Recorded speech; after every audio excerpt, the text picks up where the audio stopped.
Good evening. We will go ahead and get started on this Monday evening, November 29th for Business Services Committee. With that said, we do have a citizen comment. Mr. Leckner. The school code provides for a public comment period at each board meeting, subject to reasonable constraints. The practice of this board is to limit public comment to 3 minutes per speaker to a total of 30 minutes per meeting. Speakers addressing the board are expected to maintain a reasonable level of civility. Also, personnel matters are sensitive and confidential. Comments regarding individuals should be respectful. Insults and defamatory remarks have no place in this setting. The board will terminate public comment if speakers cannot adhere to these guidelines. Please identify yourself at the beginning of your remarks. I would like to call Mr. Gordon.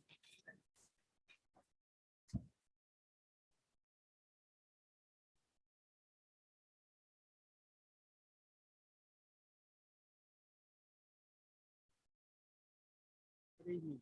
Thanks for the opportunity. It occurred to me that I feel like I've become sort of an adversary. Not sure how that happened. My position has always been focused on the academics and everything else will fall into place. So I woke up one morning recently and began to write, and about 3 hours later, ended up with a 9-page document that I am not going to trouble you with. I'm going to start with page 1. It's time to build.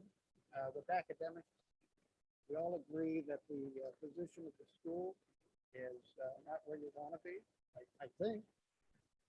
I said advocacy has replaced academic achievement and is a fatal flaw to fulfilling the promise. What is the promise? Every public school's contract or promise with their community says the same thing. Send us your kids. We'll send them back to you educated and skilled in the fundamentals of reading, math, science, plus the arts, music, and athletics. What's the promise? Proof of the promise achieved by the St. Charles School Board, administrators, and educators is somewhat better than half fulfilled after a 13-year we do the best we can approach. I'm using 2019 numbers because I know the difference is you got a 45-minute SAT that happened either last spring or fall. Reading is at 49% in East. North is 43. Math is 49% East and 33% not proficient. The reason I use the not proficient is the current best school in Illinois is 80% proficient, 20% not proficient. The punchline. So I puzzled on what is the fatal flaw in education? How could we get here where it's okay to get those kind of numbers? So this is my thought. Fatal flaw in education, educators is one frightful career-ending aversion is embarrassing. As a former educator, I know I had to stay in line, had to get my job done, but within the classroom is where I could excel. Fatal flaw, the never owning the results or owning the failure. The term education means you know something or should. The current results are not percentages, they are kids. The other thing that occurred to me when I was in corporate America, when we tried to hide bad results, we did percentages. When we had good results, we talked about numbers, and that's very clear. So when I looked at that and broke it down, took the and I applied those percentages over all the kids, and I know it's 5, 8, and 11 of the schools. I know that, but I can't imagine it's markedly different below that. I came up with 4,500 to 4,700 kids that are not proficient. So tonight, my point is I'm looking for a champion.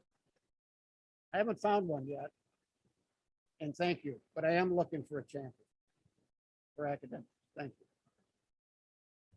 Thank you. And that concludes citizen comments. Dr. Pearson, Superintendent's Report.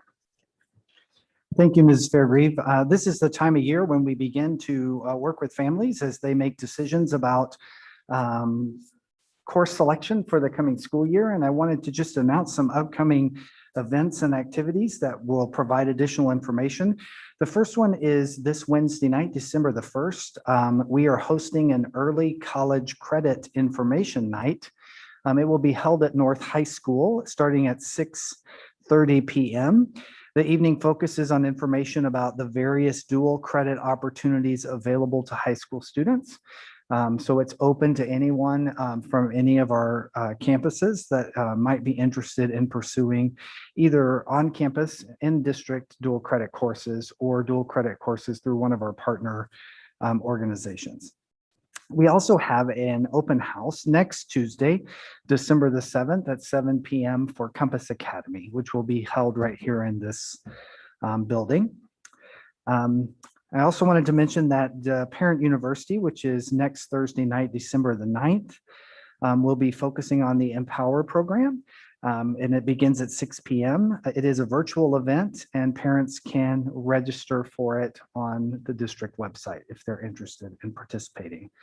And just to save the date, the Regional Office of Education announced that the Educator of the Year banquet, it will be held April 29th at the Q Center, and we look forward to getting more information from them in January about that event. That concludes the superintendent's report. Thank you. Thank you.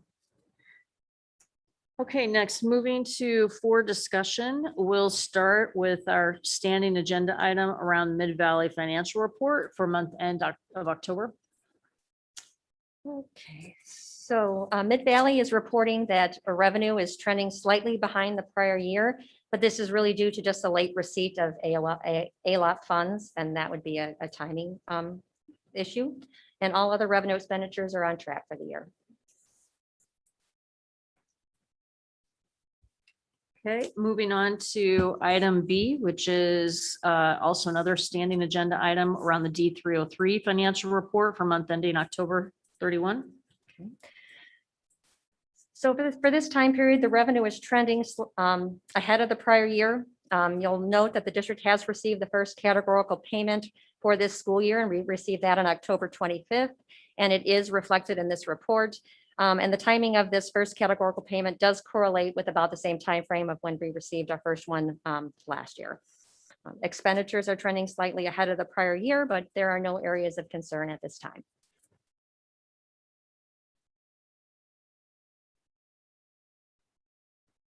Any questions? Okay, moving on to 4C, our COVID-19 update.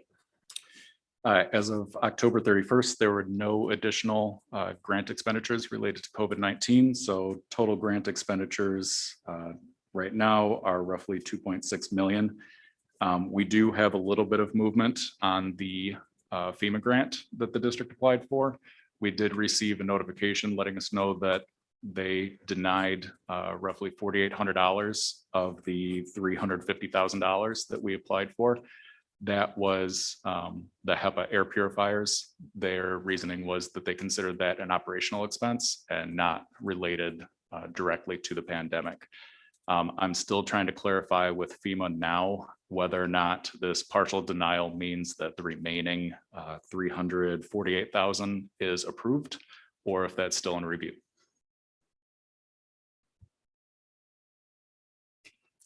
When do you think, when do you anticipate you'll get a response? I'm around- hoping within the next week. Okay. With the holiday last week, I think things are slowed down a little bit, but I'm hoping within the next week we'll receive some sort of response. Okay. I have a question. Dr. Pearson, have we received a grant that we weren't expecting that had to do with technology? We actually have received some additional funds for technology, and we are going to talk about that. I'm looking at Mr. Smith. Yes, and shortly, because we're waiting on the second part of that grant. So yes, stay tuned. Can I ask a quick question on the FEMA grant? What precisely do they want us to spend? What would it be spent on if not on things like air filtration? So the items that they have not clarified to us yet are PPE. So items that you can directly relate to the pandemic. According to the verbiage in here, they're looking at the HEPA air purifiers as an item that can be purchased at any point in time, that it may not be directly relatable to the pandemic. So they're considering that an operational expenditure, and they denied it as a result.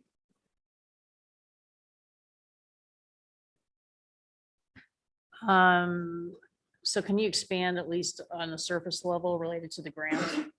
I don't think everybody knows. Well, we really haven't brought it to you yet because we're waiting for the additional information, but we applied for a federal grant that we didn't think that we would get any money for because we typically don't receive funds for federal grants because it's often competitive based on your percentage of free and reduced lunch. But there were several $1 billion, I think, appropriated. $7.1 billion appropriated. And because all of the funds weren't applied for, we actually did receive some of the funding. It's being distributed in two parts. And we received the first part, which helps with internet access in homes for students who need access at home. And then the second part of the grant could very well be attributed to devices. And so we're waiting to hear whether or not we receive the second part of the grant. So far, we've received over $1 million, I think, or been awarded over $1 million. And we expect that we potentially will receive the second part of the grant for the same reason, because all of the funds have not been applied for. Thank you.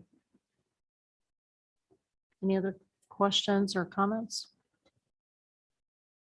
Okay. Next, we have our audit overview. So Miller Cooper recently finished up the fiscal year 21 audit, and I will actually invite John Epperson from Miller Cooper to answer any questions for the board and hit the highlights of the audit for you.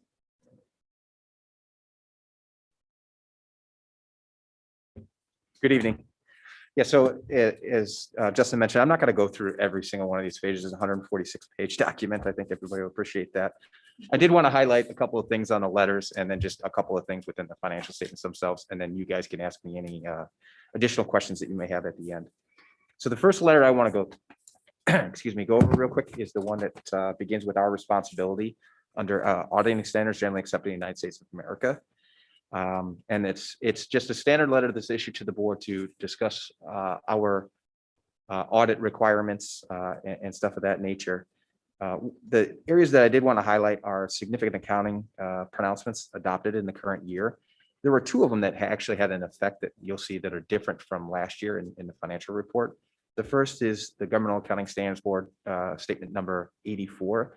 And that required that your student activity and your scholarship funds become part of the educational fund. Previously, they were reported in their own separate statements. So now you'll see those balances within there, and they'll be considered assigned fund balances within the financial report. The other one relates to GASB statement number 88. And this one didn't change the financial statements overall, but it enhanced the disclosures associated with debt that was issued via private placement versus public sale. So you'll just see some additional footnote language within there related to that.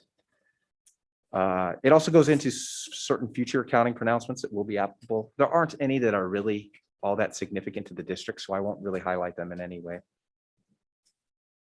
We're also required to communicate to you any significant difficulties we had during the audit, and I can tell you that the team was great and got us everything that we needed on time without question. And we didn't find any issues as far as support not being available, that they weren't able to find us.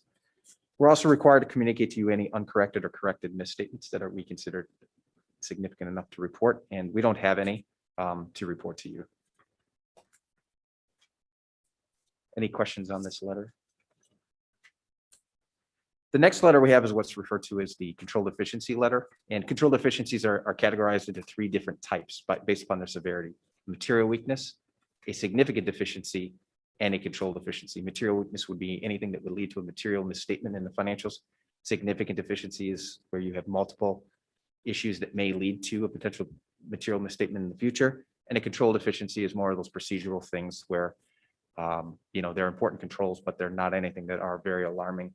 We did have two matters that we considered controlled deficiencies, and that just related to a best practice related to certain bills that may not make its way to your bills list, the board's bills list at the end of each month, if they had not been pulled for payment in a timely manner. And then one related to just general AP cutoff, and everything was corrected toward year end. It's just something that we wanted to note within here. The letter also includes what we refer to as a comment and suggestion. And this goes to communications to every one of our districts and every one of our clients as a firm as a whole. Technology and data security is the number one threat these days.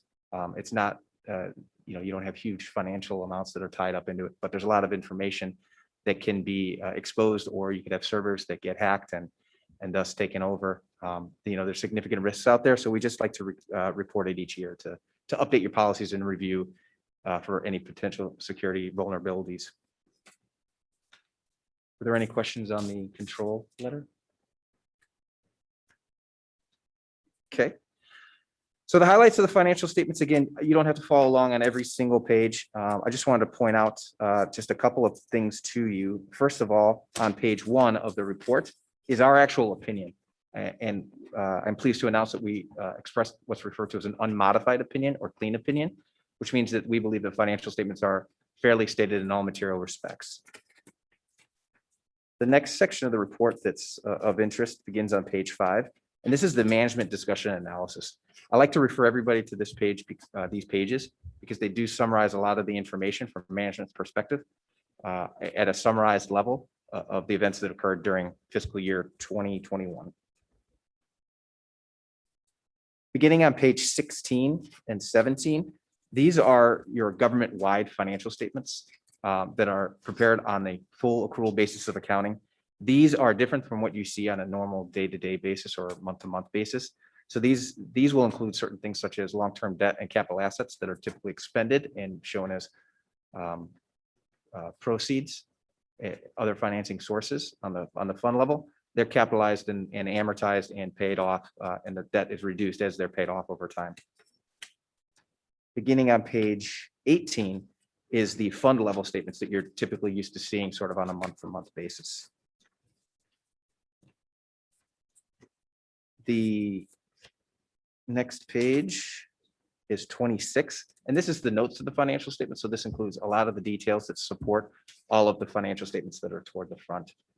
And there's other information in here, such as required supplementary information, some pension information, some funding information on those pensions, and some other operational data that's within here in the back of the financial statements. Again, I'm not going to highlight every single one of them, but did anybody have any questions, specific questions on the financial statements? Great. Well, thank you for your time. Thank you very much.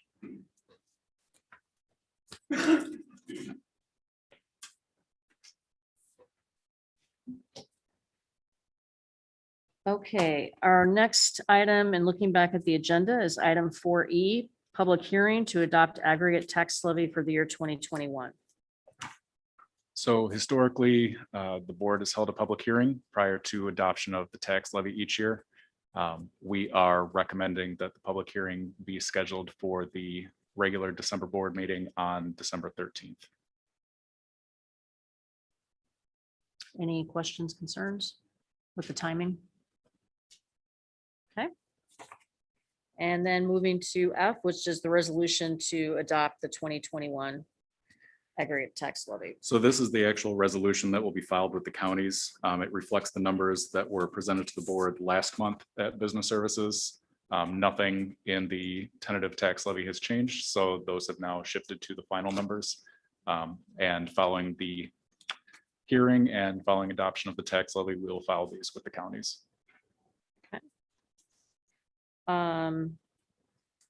So item E and F obviously will be noted in the action section for the agenda. Okay. Any questions related to the tax levy? Okay, next was item 4G, our fiscal year 2021 budget carryover. Historically, the buildings have been allowed to carry over a portion of the unspent building budgets from the previous fiscal year, assuming that they submit a plan for actually spending those funds that are directly related to the classrooms. We did receive plans from all of the buildings that were reviewed by Ms. Christensen and Ms. Geyer, and approved. And the total request carryover is $334,933.71 across all of the school buildings.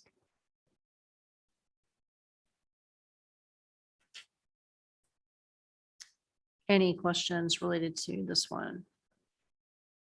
Just to note, the carryover, it will need to be spent by the end of this fiscal year, so June 30th of 2022. We're really talking less than 10,000 per elementary school, so pretty small. Okay. That one would be for action as well. And then next, item 4H, strategic planning proposals. I think Dr. Pearson. Yes, good evening. In your package, you have information, actually in your supplemental documents, 3 quotes for strategic plan proposals from Hazard Young and Atia and Associates, the Consortium for Educational Change, and Northern Illinois University. We actually reached out to these 3 organizations and asked them to submit proposals. As you can see, they range in cost from $24,000 to $68,000 based on the kind of their process. After reviewing the proposals, and having a conversation internally, we are going to recommend that we move forward with HYA to do our strategic plan for really a couple of reasons. Number one is they're well known across the country for doing this work in school districts and have a reputation of really high quality work. You can see a list of districts in their proposal that they have worked with across the nation, and many of them are high achieving and well-known districts, very similar in demographics to ours. I think the other reason is the cost is actually the most cost-effective of the 3 proposals. And the final reason is because they include the work on the profile of a graduate as a part of their process. The other 2 groups would need it would cost additional money to have them do that work for us, as well as they're not as clear on what that process looks like, and HYA has experience helping districts work through the profile of a graduate work. So we would recommend that the board approve the HYA contract for strategic planning at the December meeting.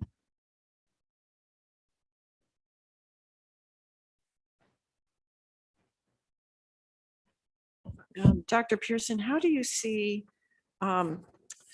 when you look at the HYA proposal, how do you see our CAC committee, our Citizens Advisory Committee fitting in? Have you thought that? Yeah, well, I about think that? they would certainly be part of the community engagement process. That would be one of the groups that I know that they would be interested in working with. I think they try to have broad input from a variety of stakeholder groups, and I think that that would definitely be one that they would want to work with. Dr. Pearson, what was the length of time that they said it would take to complete the strategic planning and get that report back to us? And then how soon could they start? Yeah.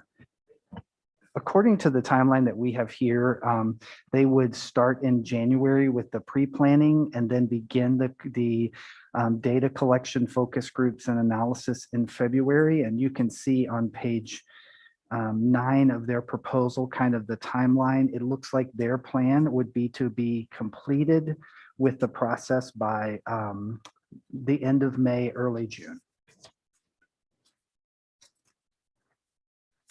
Can you speak to what in your mind is the scope for this effort?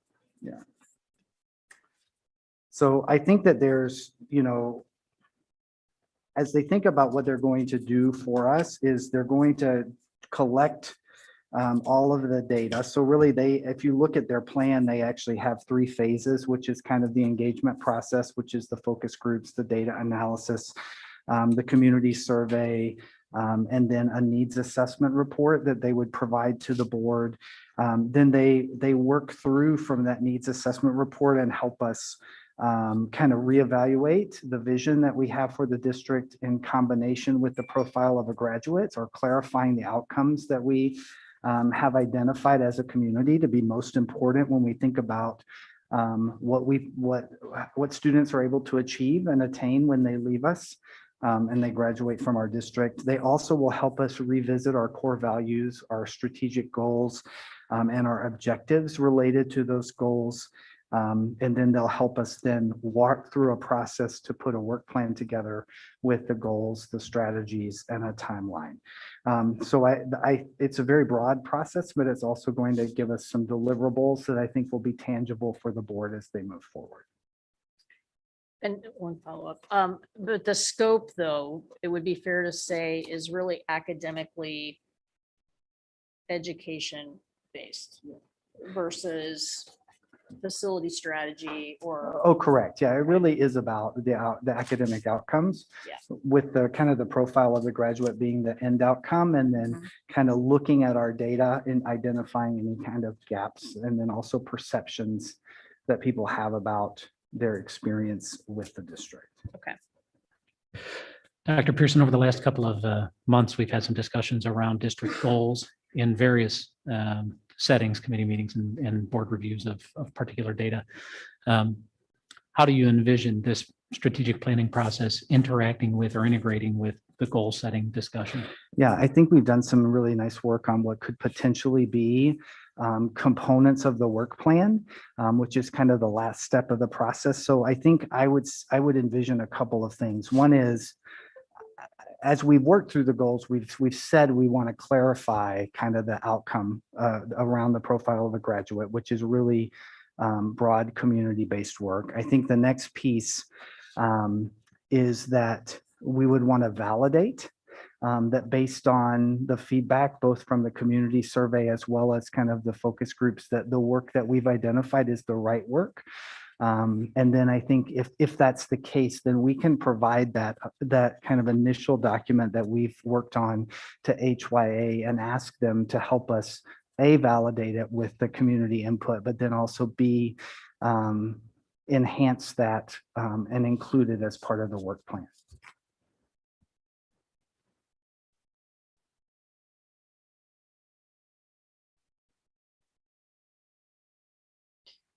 I noticed that there is a post-plan support. And what does that look like exactly?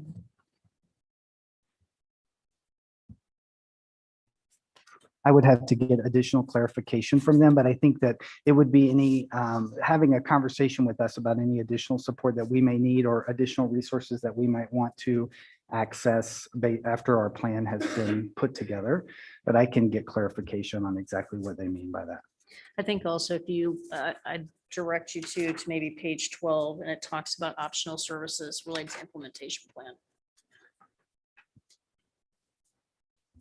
Dr. Pearson, so we will be spending the second part of the school year doing asking a lot of questions to our community and to our organization. Do you see any issues that we might need to be prepared for, having an equity audit going at the same time that we're doing a strategic plan? I actually think that those will work very well together. I would hope that we can provide the information from the equity audit to HYA, because I think it's an extension of the work. It's one of the data points that I think they need to help us consider going forward. So I think the work can be done simultaneously, and I think that it will help us really from a variety of dimensions have good information to include as part of our work plan.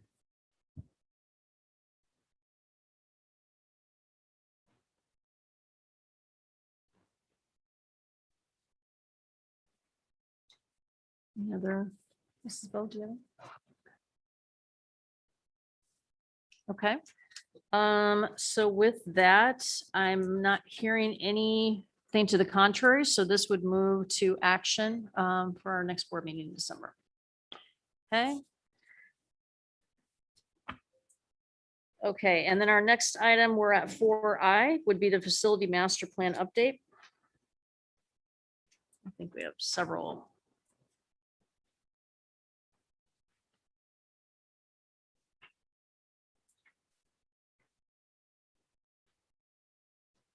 I don't know who's kicking it off, so. Okay, so for tonight, we have the update with Mr. Critta, and joining Mr. Critta at the table will be Mrs. Christensen and Mrs. Geiger. Last time you had outlined some questions about standards that you wanted to identify at the elementary, middle, and high school. And Mr. Critta, if you'd kick us off, and then ladies can come up as you Sure. can answer questions. Great to see everybody tonight. Thanks for inviting us in. So look at this as a continuation of the last Business Service Committee presentation where we talked about standards, and our focus on the standards at that time were really geared towards educational space and core space, and that the response in response to the board's direction of understanding better the support spaces that need to really support each of the building levels. We wanted to add that layer of information tonight. So it's just going to give you one more kind of framework to set across each of the buildings and understand where some of the deficiencies may lie, and give us a template to work to see what buildings might we need to be focusing on to make sure that they all have adequate, not just support space, but core space and educational environments. We can go to the first slide. This is familiar territory. This should replicate what you saw for the early childhood program. And last time we did do an assessment of the spaces you see up here as they applied to each of the schools. We've kind of peeled that back so we could focus on those other spaces that we've now added. What we'll do next is look at how each building's support spaces also meet the criteria if the board sees fit that this is the right standards moving forward. So the early childhood, again, mostly a repeat of what we saw last time. It's focusing on the spaces that, the one caveat to that is the staff support spaces, depending on programs offered, the 10 to 12 is the target for those support spaces, and the square footages then that we're going to apply, and you'll see that going through all of the school levels, is best practice square footages for what we understand to be the occupancy and the activities going on in any given space. So as a footnote, if you see an office that looks to have a very similar role and it's 125 square feet versus 150, that's because we've got some commentary from the administration on what's happening in those rooms, and there are some variations room to room and space to space.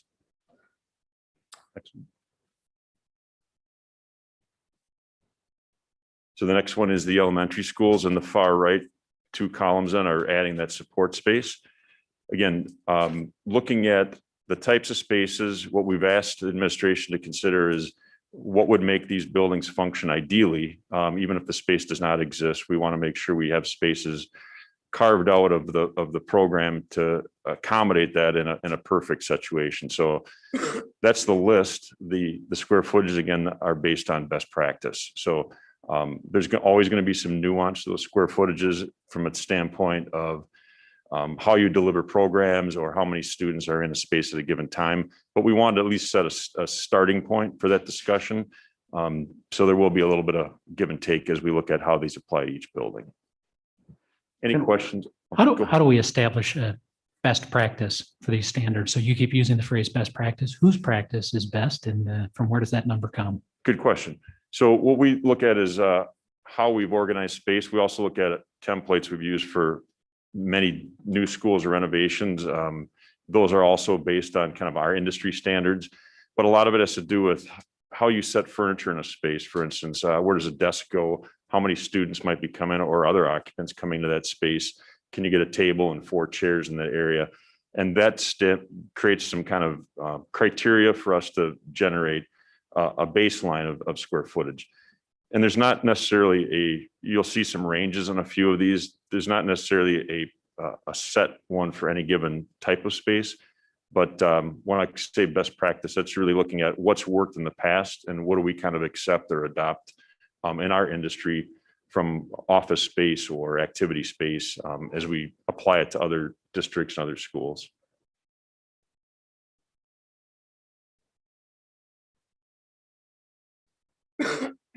Would it be fair to say that's Wold's best practice? When you say industry, I'm not sure who you're talking about other than Wold. Well, so collectively from from a space planning standpoint, I would say there's many common denominators that we'll see. Our program for a new school would be very similar to others that are doing the same thing as we do. So space standards, we might be tweaking them a little bit, but from the standpoint of a professional standards, there are a set of kind of given rules that we use as far as, thinking about laying out an office of how much space you need to get around things, sit at a table, space for a desk to work within. So there's not a lot of variation in some of those settings. As you get into things like OT, PT spaces, yes, there's more range because we need to understand exactly how many students are being served at a given time. We can start to hone in a little more defined as we understand that building by building. Right now, we've got a range of 500 to 750. Likely it'll fall in between those numbers. And when you talk about industry, you're talking about school-based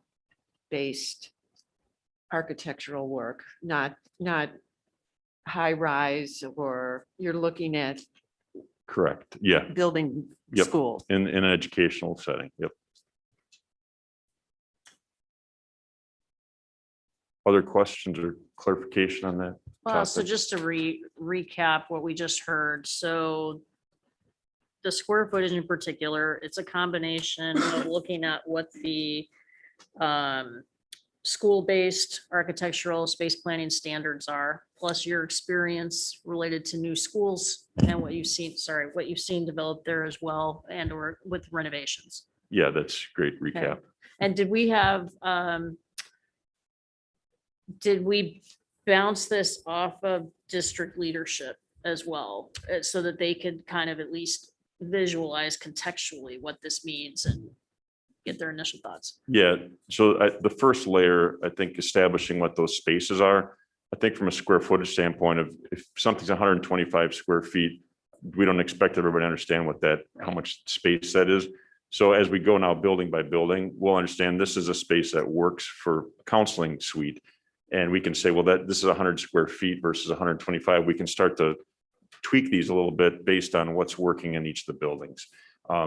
That level of detail, the administration has not weighed in on, although we've presented this kind of conceptually, and I think it felt right, but we do have to do that next step of how does it apply to building by building situations. Right. Well, that- and you also worked, you worked with Mrs. Geyer and Mrs. Christensen to kind of walk through the elementary version, the middle school version, and the high school version. Correct, yes.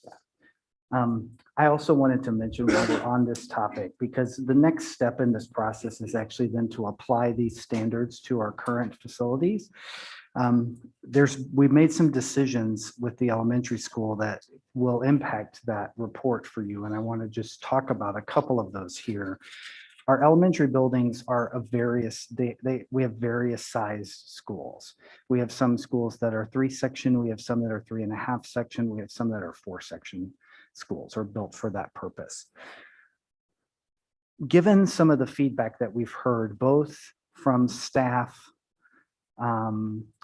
prior to our current school year, and then staff in the current school year, given some of the constraints that we have recognized as part of the longer elementary school day and the programming that we have in the buildings, the lens we plan to apply to our elementary buildings is as a 3-section building, and there's a couple of reasons why. Number one, we recognize the importance of having a dedicated space for Empower, art, music, band and orchestra, and we talked about that last time. When we think about just equity of programming across the district in our elementary schools, we have some schools that have that space available, and we have other schools where art may be on a cart or music may be on a cart. Another thing that we're noticing as part of our schedule is that in some of our buildings, because of the size of the school, especially our buildings that are 4 sections or 4+ even, that we're having to have additional staff allocated to that building for special. So it's 1.5 or 2 art or PE teachers. Well, none of our buildings have 2 gymnasiums at the elementary school, for example. So when we start to move into particularly the winter months and we need to provide all of that programming, if it's a larger elementary building, we don't have those extra spaces. So as our first kind of glance across the district, we would like to use the 3-section at a grade level as the standard, understanding that there will be a year when, for example, 2nd grade will have 4 sections. Anytime you have an elementary building, there's always the biggest grade, right? And so often there's going to be an extra. That's why we have 3.5-section buildings, is because we have schools that have some extra space for those. understanding that, but as kind of 3 sections as the standard, because that's going to also help us look at how we equitably use the art, the music, the empower, the physical education, the cafeteria, all of those extra spaces that are in the building, and will help us really determine whether we have appropriate space in our elementary schools or not. If we use the higher standard or the larger standard, we'll find ourselves needing to add a gymnasium or add an empower classroom, or so we want to try this standard first to see what that looks like. And then this, as a board, if you think, well, let's either, yes, this looks really good and we feel comfortable with this, or no, we want you to go back and look at it and apply a different lens, then we're happy to do that. But I think from our conversations with staff as well as internally, that seems to be the right size for an elementary building, given the facilities that we currently have, as well as the programming that we have in the elementary school. Dr. Pearson, that 3-section model is inclusive of the concept of a 24 student classroom in each of those sections. Is that right? Yeah, that's the rough number that we use. We can, depending on what direction the board gives, if you say we want smaller classes, for example, or larger classes, and we can adjust the capacity of the building. At this point, it's just, do we have enough, do we have the right number of rooms in the building as well? I think that would be the second layer, because obviously we would have to rebalance some of our schools based on their current enrollment. Well, and also, forgive me, I need my memory refreshed. We have a lower teacher to student ratio for kindergarten and first grade. Yes, we do. And so at that level, Jan, it's 25 and then 27 for third, fourth, and fifth. Second, third, fourth, and fifth. How will you look at Richmond Davis? With that 3-section, it's like 6. Yeah, Right. so we would assume it's 6 between the 2 buildings, and we'll also look at it from as if they were separate buildings. We can bring you both.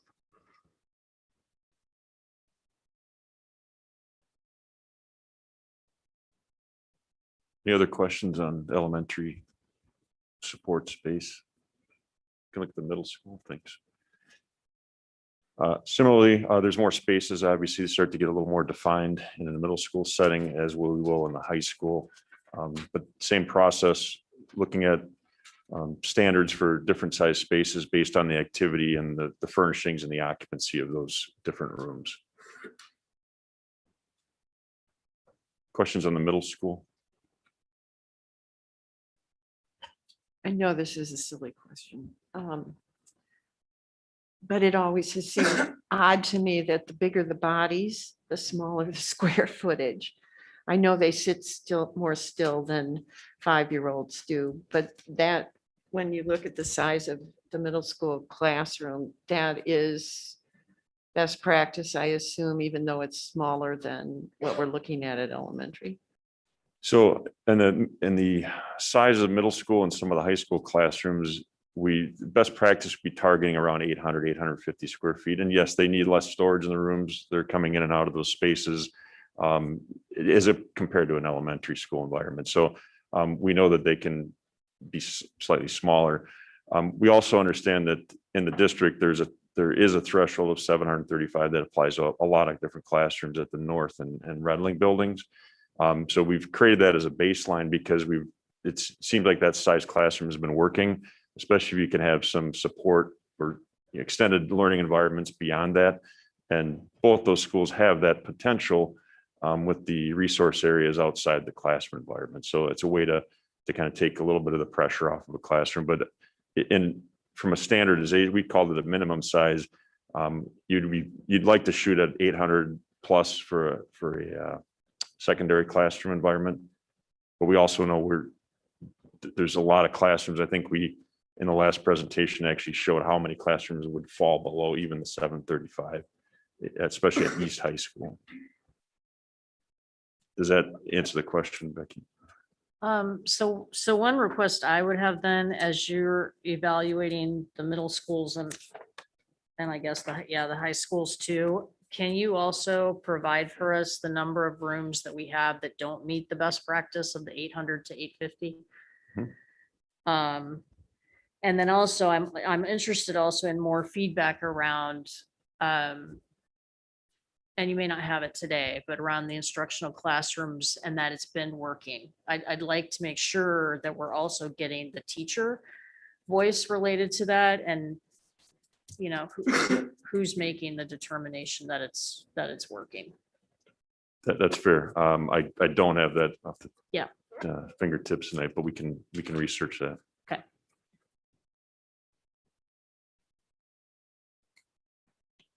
The last model then is at the high school. Similar to the middle school with a few additional support spaces. Same approach.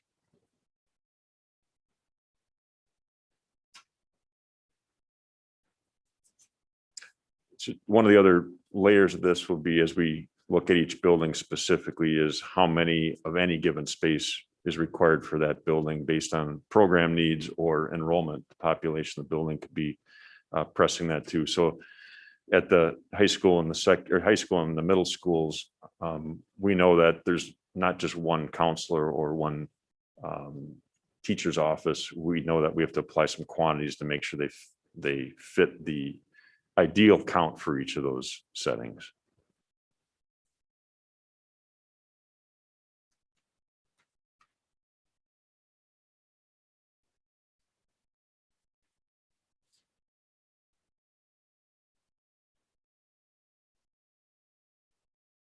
Any questions on the standards or beyond myself that can answer? I like approaching it this way. I think then it isn't, at least we all have the same picture and we can talk around what we have, what we don't have, what we want, rather than each building is separate. And so I appreciate the work doing it this way. Thank you. Yeah, I think it'll establish parity between buildings and where it doesn't exist. And it'll also recognize where special programs have the ability to fit into buildings because there might be more space from one to the other.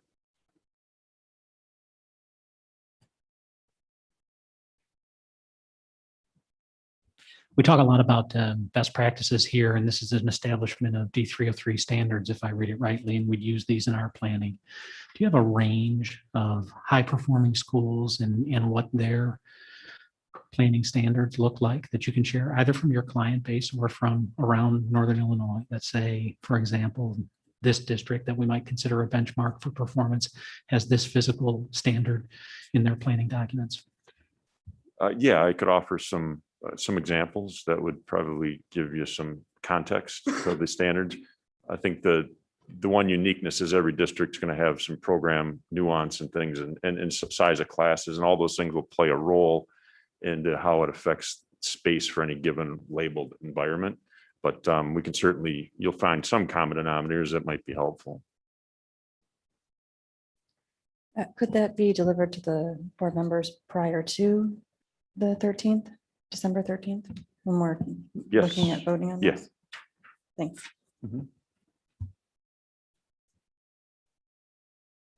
I guess to clarify, what would we be voting on this? If we're determining these are the standard that are, I assume they were going to the next board meeting.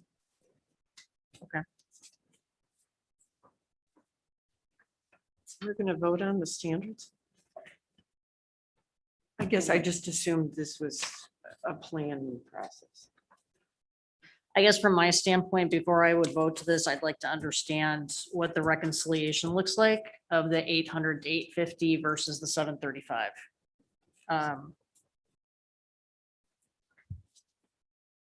So it's just one comment, I think.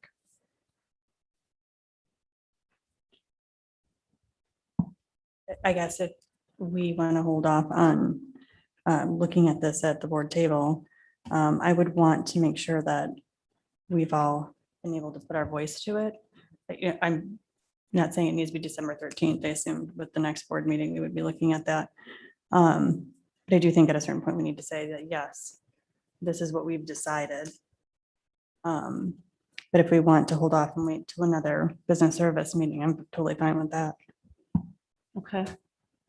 Okay. Go ahead, go ahead. I was just going to say, I think our plan is, unless there's concern in the room, is to go ahead and now apply this standard to our current buildings, so that then you can see that spreadsheet and you can start to see where the disparities are or any of the gaps might be in our facilities. I think at that point, you can have a conversation about whether you feel like any of this needs to be adjusted. At the same time, if Mr. Critic can bring back some examples, maybe from some other districts, then you will have all of those pieces of information to look at. At some point, you're going to have to say, yeah, we agree that this is kind of the right standard and this is the lens we want to apply. But perhaps it would be helpful to then have kind of the building by building comparison to inform that discussion. As long as you think, okay, yeah, this looks like a standard to apply, then let us go forward with putting it to each of the buildings and bring that spreadsheet to you and let you look at that to see what questions you might have. I think it'd be a valuable step to do that analysis. And it's equally true that I'm not yet convinced that these are the right standards. And so they might be appropriate minimums. I question whether or not they're ambitious enough and whether or not they're the right size. Well, I would agree that there are some places that we have some significant gaps, but I think also if we choose to have a higher class size standard, for example, and we want to say we want 900 square feet, you may find that we have buildings that don't have rooms that meet that standard. So I think it's good to kind of start somewhere, and this is maybe a conservative approach to applying it to our buildings to kind of see where the gaps may be. I think one of the challenges that we have to be aware of if we follow that approach is that over time, the adoption, even just in discussion of a standard like this, puts us in a position that those schools that lack the greater facilities strength may become acceptable when in fact they're unacceptable for the level of performance that we expect. And so the caution I would urge is that when we think about this as a minimum standard, we talk about it just as that, such that anything new that might be constructed would have a much higher standard attached to it. And so certainly we're going to have to retire outdated facilities over time. At the same time, we ought to be looking forward and saying, hey, this might be okay because the capital cost of retrofitting the entire district is untenable. At the same time, let's be a little more ambitious about what we do next.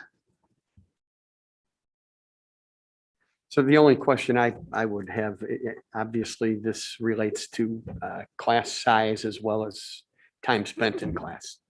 Now, you kind of mentioned that when you talked about middle school, high school. So, and I know we've kind of bandied about in the past the idea of block scheduling, and I don't think that's anything that's on the table right now. But how might these standards? I think as we look at what Mr. Lackner is talking about, we might consider that as well as we think about new construction and things like that, and flexible building to accommodate the potential for students spending, instead of spending 48 minutes in a classroom, they might be spending 70 or 75.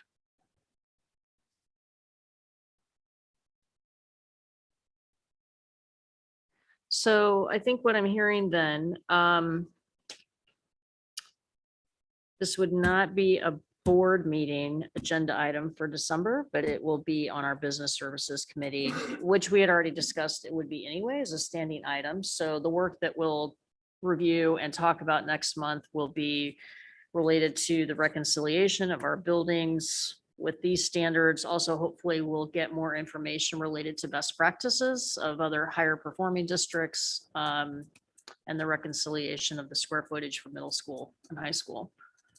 Anything else that we want to make sure that we have information available to talk about in December? Did I miss anything? I guess I'm a little confused as to why we would choose a higher performing district and what kind of buildings they have. I'm pleased to get that information, but I also know that there are higher performing districts that have crappy buildings. And so I'm not sure how this space relates to high performance.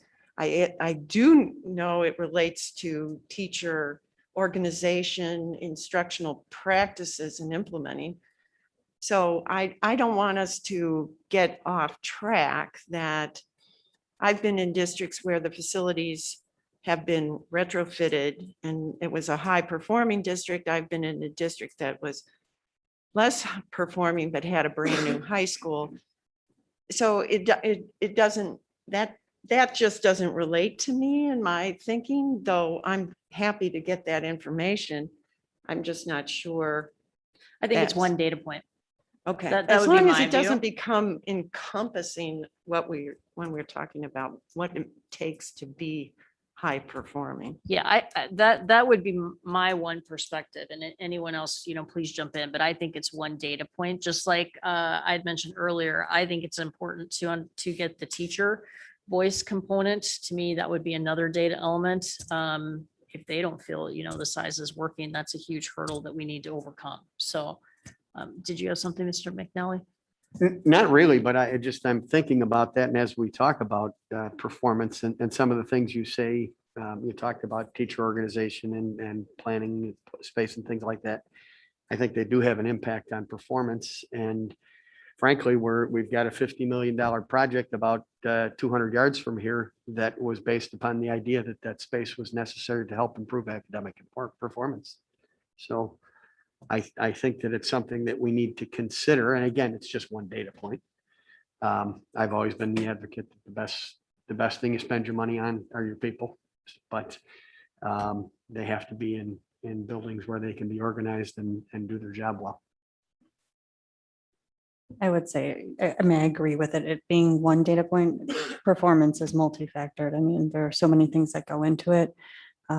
So I think, well, I think it'll be interesting information. I can think of one district where one of the building, high performing high school district, one of the buildings is, the rooms are so small. It is an issue that is talked about constantly.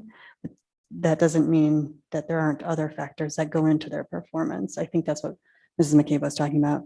But I do think it is a factor, the space that, and the environment you're in. I mean, I think that's part of, teacher evaluation is the environment within the classroom. But if the structure around you isn't what it needs to be, then that could hamper the experience or the performance. I think Mr. McNally's point about using, he used block schedule as one example of how future curriculum or future instructional styles might require different space footprint than what we have today or what's reflected in these standards. I think Compass Academy that he referred to as well as another initiative of the same type with a different requirement. So one thing for us to consider in the discussion, and maybe this comes up linking the facility plan to the strategic plan, is what are the near-in scenarios that we could consider that might shape the decisions that we would make around the physical plant as an enabler for innovative learning environments. I totally agree with that. And anyone who has been in a building that was built in the 70s or even in the 60s knows that buildings were built for one kind of plan and made it difficult to become flexible. It costs more in 20 years when the best practices of instruction change. So I agree. I think it's going to fit nicely with the strategic plan. And as long as we keep ahead of keep in mind that this is a building for or these are buildings for the future and not just what we see in front of us. So we need to be ready for that. Thanks. Okay. Thank you for the great discussion, and thank you very much. Thank you.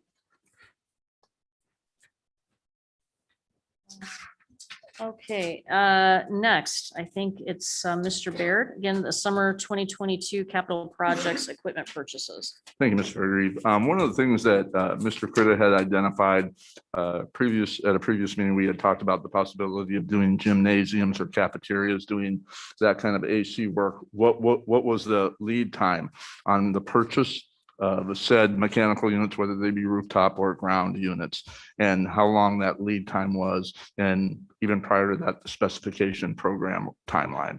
And so in this next item for discussion, we were looking at having the opportunity to probably purchase between $600,000 to $700,000 worth of HVAC equipment off of the co-op.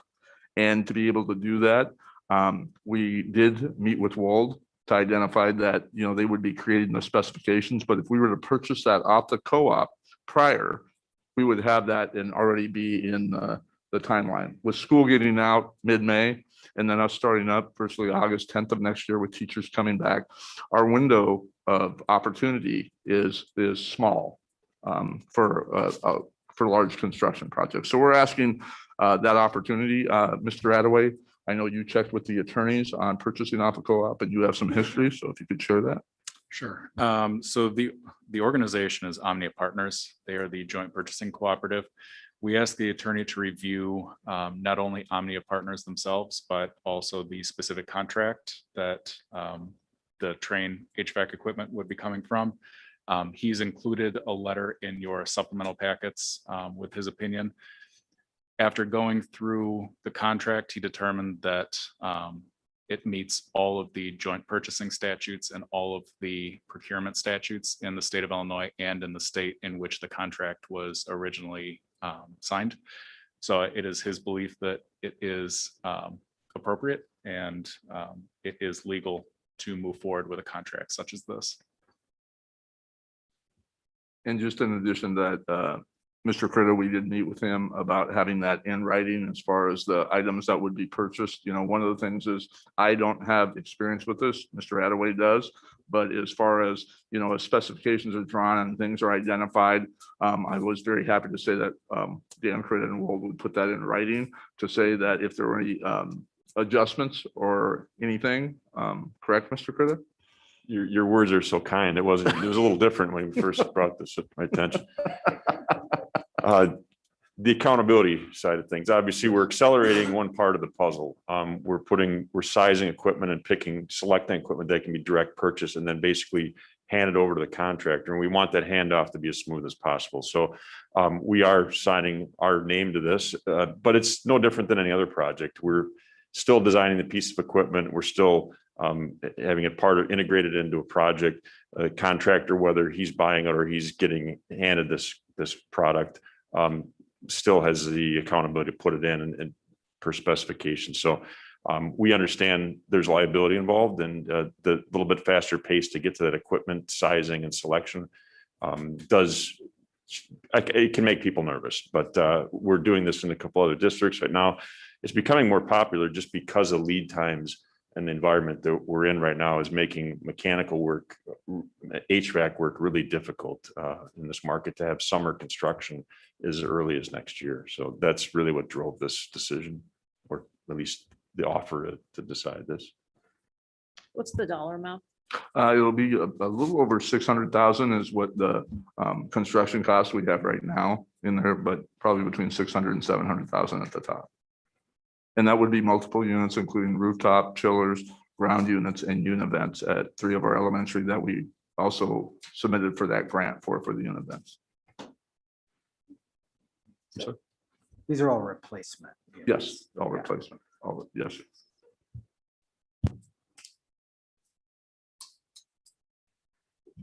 Mr. Baird, what's the risk if we didn't do this?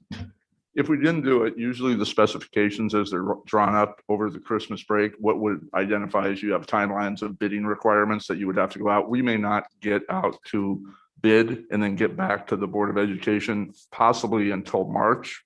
Okay. And so based after that approval, we may not be able to order something until right after that March board meeting the risk is we wouldn't get the work. Well, done this yeah, I'm summer. sorry. There's no way. That's right Which is through the barn. reason why we're considering this process. This is not typically how we've done it in this district. It is a typical, many districts do it this way. We just haven't normally done it this way. But if we don't get the equipment now, we will not have it in time to have it installed this summer. Very well said. I'm sorry, but I took you around the barn a little bit, but to be honest with you, that when Dr. Pearson just said that, the hardest thing is the timeline. And if you have 20 weeks, then we won't get it until July 1st or mid-July and would not have that time. So essentially what we're doing here is we're just simply saying, we can get this equipment now. We're standing in the aisle at the hardware store and we can pick this off the shelf. And then we can call somebody to put it in. Yes, sir. So, and so we're just guaranteeing that we're going to have the equipment that we couldn't guarantee we'd have later. And it's the training is on, and that's primarily what we utilize. And That was going to be my next question is, are we going to be using the same, reputable companies, which I assume obviously we would be doing. yes, So, yes, sir. The other item that I want to note is that there is no cost for the district to register and utilize the contract through Omnia Partners.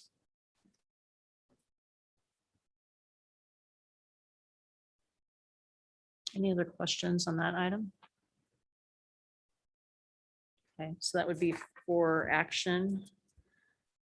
Next one, item K, Haynes Center Classroom Wing Improvements. Okay, thank you, Ms. Fairgrave. I just wanted to bring back up to the Board of Education. We, presently we're in the Haynes building. The Compass Academy is utilizing this one side, and this year we've actually, we expected 40 to 45 students. We are closer to 100. We're over 86 that were in lunch here today. And as that program grows, it's been identified that we would need a science lab on the other side. In this back room wing over to my left, the 6th grade wing, there are 10 classrooms. And those 10 classrooms, 3 years ago, there was a decision made. We needed to have a conversation. Were we going to demolish it? Were we going to remodel it? Okay. And so those were sort of the two items. So what we did was we went and talked to Wold, and as Mr. Critta has brought forward in front of you tonight, would be virtually 3 options.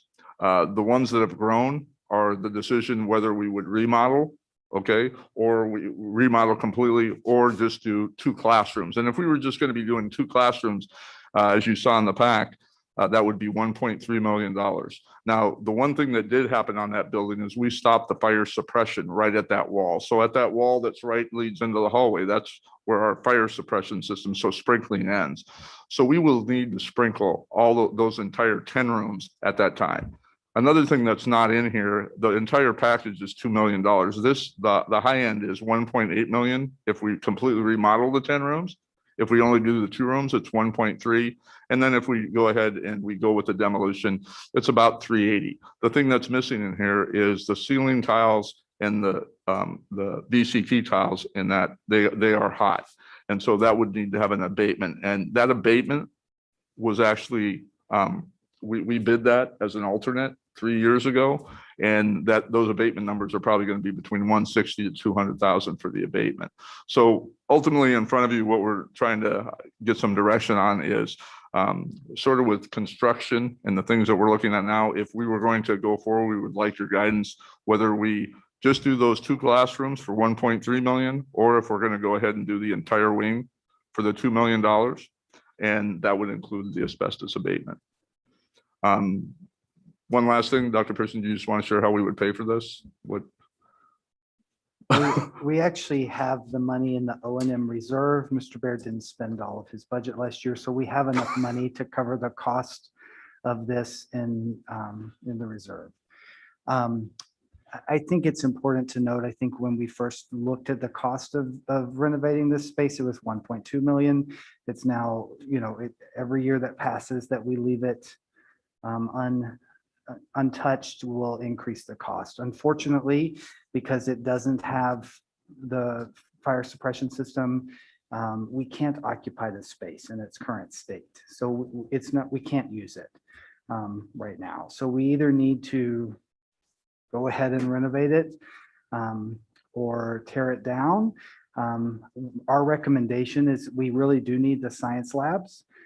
So I think our recommendation, given the fact that we have the money in the O&M reserve and it would allow us to have that space for science, would be to go ahead and do the renovation. Are you recommending this just the science labs or the entire renovation? Given the cost difference between 1.2 and 1.3 and 1.8, I would say just go ahead and do the whole space. The other classrooms can be used for anything. We just might as well go ahead and do the windows while we're doing the windows and, you know, the tile and the lighting. And then those spaces are available.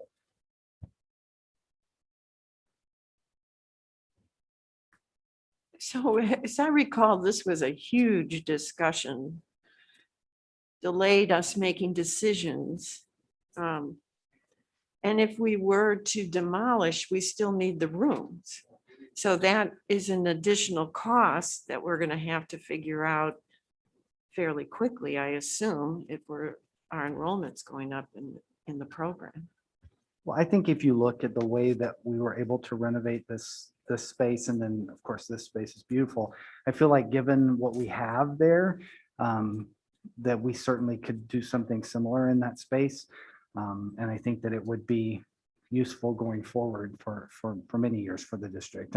The nice thing is the rooms are pretty, I don't know what the actual square footage is, but they're a good size. Yeah, they're closer to 900 square feet per Yeah, room. they're really good spaces. And Dan, what would it cost if we were to build a new 10 classroom wing? I didn't have that data with me. You're probably looking at, let's see.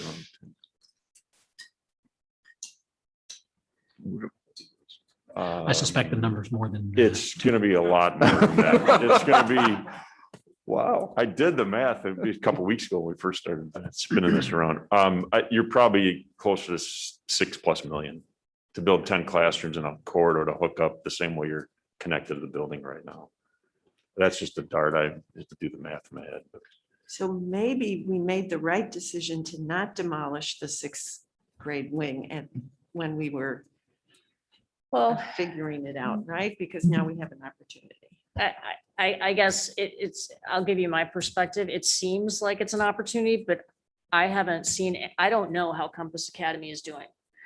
I don't know what the data shows. I don't know if it has been successful up to this point. I have questions about what are we doing for science today with the students that we have. And so for me, I would need a lot more information around Compass Academy, whether we have the funds available or not, for me to vote for $2 million. I actually, that was what was kind of coursing through my mind as well, is that I think we had 30 some full-time students at Compass Academy right now and 86 total, including part-time. Is that about right?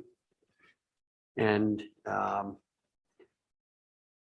the other thing is, well, I don't know that we would be building a 10 room addition, but we would be building some addition if we were going to go that route and continue. So certainly those comparative numbers would make sense, but I share Mrs. Fairgriev's reservations just based upon the number of people and kind of where we are at. And I'd like to know a little bit more about where we're at and where we're going with Compass Academy.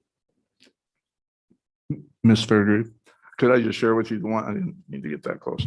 The one thing is when you did the tour of the wing over here, one thing that you did notice that is we do not have a science lab over there. We actually have an engineering lab, more of a robotics type lab. There's not gas in that room. There's not the gas in the actual, chemical safe place or anything like that. No presentation or situation. So that was one of the things that I'm going to let Ms. Christensen talk to you about. One of the questions you asked was how are we administering science at the both schools, and then she can also talk to you about the growth. So Ms. Christensen just stepped up there. Thank you. We do have 86 students currently at Compass Academy. You're right, 2/3 of them attend both their home school for typically the first 1 to 2 periods of the school day, and then remainder of the day here. And 1/3 of them take all of their classes and participate in all of their coursework here at Compass. We do have, just looking at my numbers here, we do have 3 students that at semester will be returning full-time to their home school, but we also have 9 students that are transferring here for second semester that are currently at Eastern North, but will be attending here at East. And there are 4 additional students that have site visits and are still in the decision-making process for January to join here. If that all plays out, as it seems it will, we'll have 95 students attending Compass Academy in the wing that's over to my left. When we worked and did our presentation in November of last year, we had estimated that we would have 75 to 100 students this year enrolled at Compass Academy. And then next year, 125 to 150. And then in the third year, the 2023-24 school year would be 175 to around 200 students in attendance. So more than doubling the current size in terms of the space that we have. That would, of course, lead to the need to double that space available for students as well. In terms of the science classes right now, it is a manufacturing or a dry lab. So the types of science that are going on that are being taught there have a little bit more to do with physics and some of the biology. Whereas if students are taking, if they're here full time and they're needing to take another full year of lab science, like a chemistry course, or even like some of the earth science courses, they're going to need to have a wet lab or a lab that has hookup for all of the things that Mr. Baird was talking about in terms of chemical and the storage and the equipment and access to power and to sink spaces as well. And so that's where those science labs will be needed next year for sure. But then within the next 2 years, much, if not all of the classroom space, if we were able to renovate, would be used for student space. Because the average class size for Compass, as you know, they try to keep a low student to staff ratio of about 20 students. I think right now it's about 19 per class. So to maintain that, we would need to have even more classroom space, which that wing would allow. Could I just ask a quick question with regards to the sprinkler system? In these rooms, you said there's no sprinkler system, so they can't actually be used whatsoever. No, correct. When underneath the code, when we demolished the 2-story wing and we added here, we had to put sprinklers through the entire building, including on the other side and downstairs in both of the locker rooms, underneath the gymnasium, throughout the entire building. So to bring it up to code, we had to sprinkle it. They allowed us, because we did not make a decision at that time, to stop that right at the wall. As this wall goes straight down, they let us stop that to the last wing in order, as Dr. Pearson had explained, to be under code and for us to utilize any of those rooms for students, we would have to have sprinklers run the entire length of the entire building. And then that would become an evacuation route. Even if we did 2 rooms, that would become the evacuation route for the students and staff to be able to exit the building safely. And without sprinkler systems, the space can't be utilized in any way with regards to maybe Park District or anything that we would use after school or anything, correct? No, So that would be a bonus. If we did do that, then we would be able to utilize the space for other purposes in the PM. Okay, Correct. thank you. Also, Dr. Igo and Mr. McNally and I talked about bringing Compass to L&T, I think, in January. So I don't know if that's early enough to make a decision. If you need it in December, I don't know if that's. Well, we had originally had planned for December, but we opted to hold till January because we wanted to finish up the semester and be able to talk about what quarter the next, be able to give you a picture of how it's playing.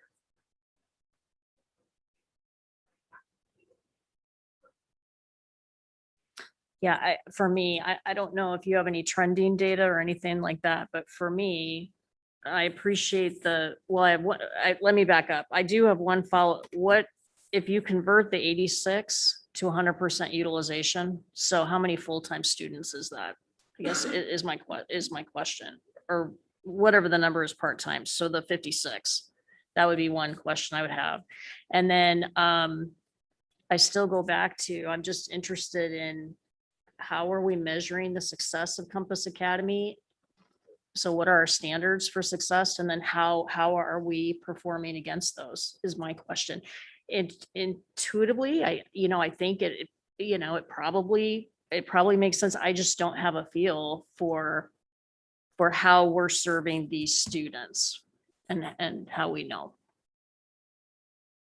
I think that's why we're looking to wait until January, well, where we would have 2 quarters worth, because the students take seminars that are 9 weeks or 1 quarter's worth to earn the credit through the competencies that they're demonstrating. And so if we have 2 quarters worth, then we'll be able to share that kind of the equivalent to what 6 credits or 3 credits that a student in Eastern North would have obtained But don't we have that for last year though? At least, from Compass. yeah, or no? This is the our first year, Because of, yeah. yes, okay. So we'll have that data in January. And I'm working with Mrs. Stanley to put that together so that we have all of that information to share. To your other question about how many would that be full-time students?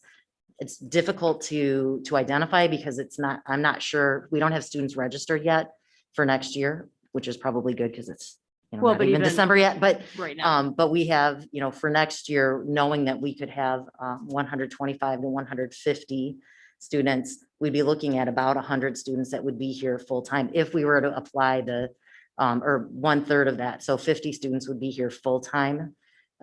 If we were to apply the 1/3 and then 2/3 heading to shared between both their homeschool and Compass Academy. And then the following year would probably be around, if we're at 200, would be between 120 and 140 students attending their schools full-time or part-time and here part-time. So about 60 to 80 students would be attending here full-time. But again, as the program develops, we have many more freshmen that are enrolled now than we do juniors and seniors, with the anticipation that they will stay enrolled full-time here. Most of those full-time students are current freshmen. And so that they would complete all 4 years as full-time students here. So that number will snowball and will grow. So I don't predict that we would stay at that 1/3, 2/3 split. But again, it depends on what student interest is, the types of activities that they might want to take and participate in at their school. For example, if they are interested in 3D art, that isn't something that would be offered here because of the equipment and the space and the numbers. So they would take that at their home school. So they would be split between the 2 schools based on that interest. Did I answer your question? you did, well, except for, so for this year, the 56 that are part-time, I mean, what does that equate to? I'm sure, are they not here? Are they not here for 2 periods what of the you're day saying. or, yeah? So they mostly attend their homeschool Eastern North for periods 1 and 2. And then they transfer here and they spend the rest of their school day here. So they take 2 seminars and an advisory and a math kind of lab class that they have here. So they're here for a majority of their day. But they do also attend their homeschool for 1 to 2 class periods. Okay, Did that answer? Yeah. Okay. I just want to follow up with that. I think that's the question that's been hanging out there is the part-time piece. Mm. And so it sounds like it's mostly electives or kind of specialty courses. That's true. It's the specialty courses, like maybe some of the AP upper level math courses, like the calculus 3, types of applied math classes, as well as the elective courses, orchestra, choir, band, etc. So Mrs. Fairgrieve, I think you had, tell me if I'm stating your question correctly. You're essentially looking for a multiplier for those 56 students, 56 times point something equals X number of full-time. Yeah. Okay. And would you have, I mean, based upon what you said, it's an 8-period day, correct? So it'd be essentially a 0.75 multiplier? Or point? Yeah. What would the multiplier be, I guess, is the question, because I think that helps to answer her question and really kind of answers the question about utilization of the facility. 0.75 would make sense in terms of looking at an 8-period day, because they are attending school the same amount of time, 2 at their home school, and then the remainder, the 6 other class periods would be here. Okay, thank you. I think the request for $2 million of additional investment in this building, which is currently housing that program, is a hard ask without any performance results coming out of where we stand today. There's already been a lot of money invested in the program. And so you're asking the board to invest considerably more money without exact evidence of success other than your projections for future enrollment. That's the only real number that you've shared with us are your projections for future enrollment, not actual enrollments, and no other kind of academic performance. When considered in that light, it's a really hard ask. Another light is it's a building that today houses Compass. The building and Compass are not married. They don't have to stay together specifically. We've had some conversation about flexibility here at the table already. A second way to look at that physical building over there is that it's additional capacity for the district as a whole.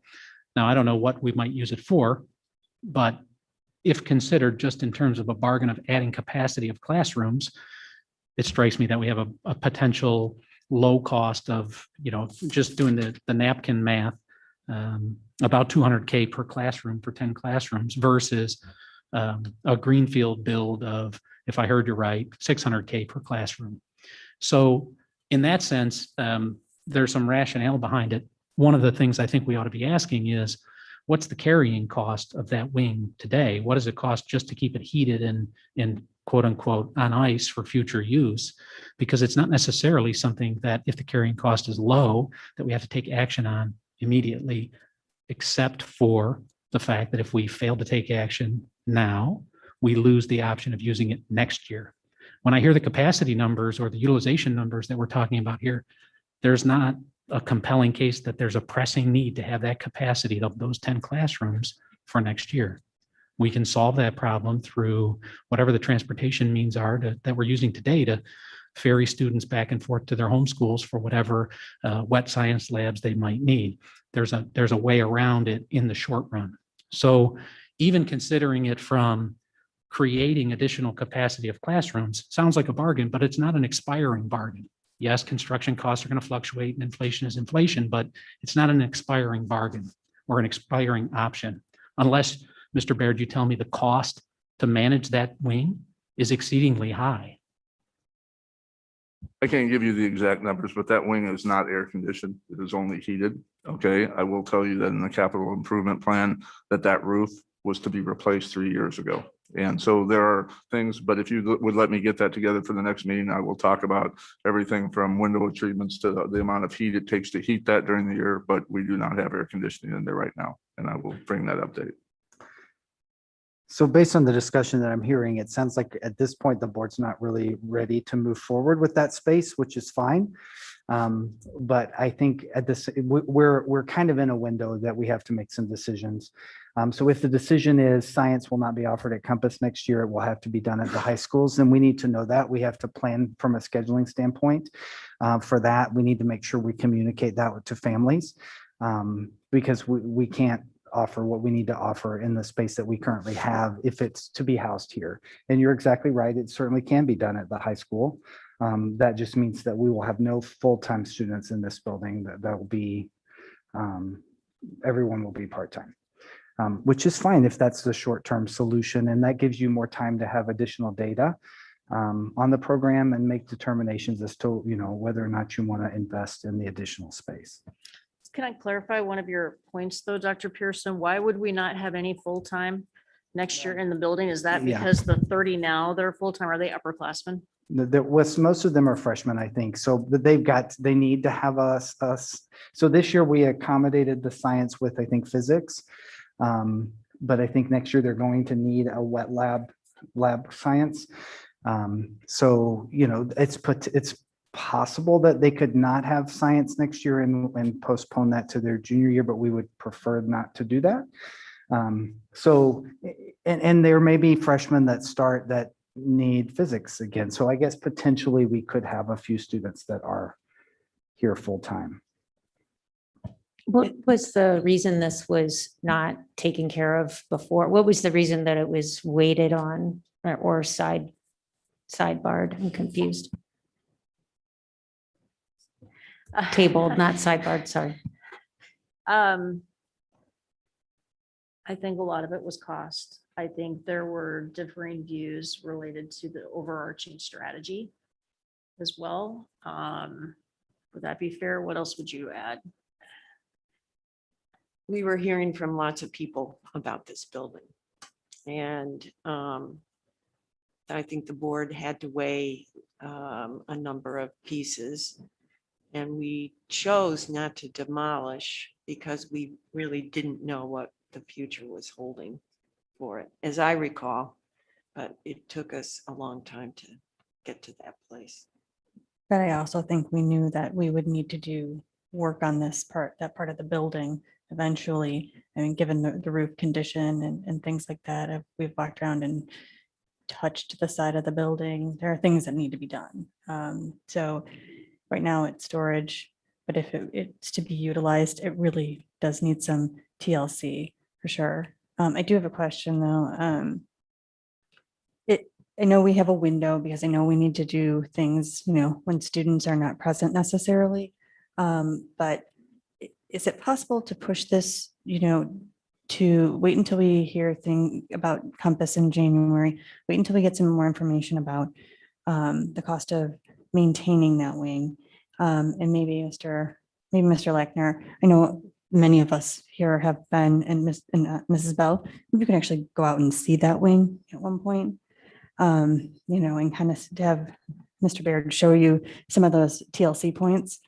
And before we come back and have that conversation, I'd also like to know if we decide not to deal with the wet lab issue, and we are busing all students to north and east, there's a cost. Transportation isn't free. So I want to know that cost included.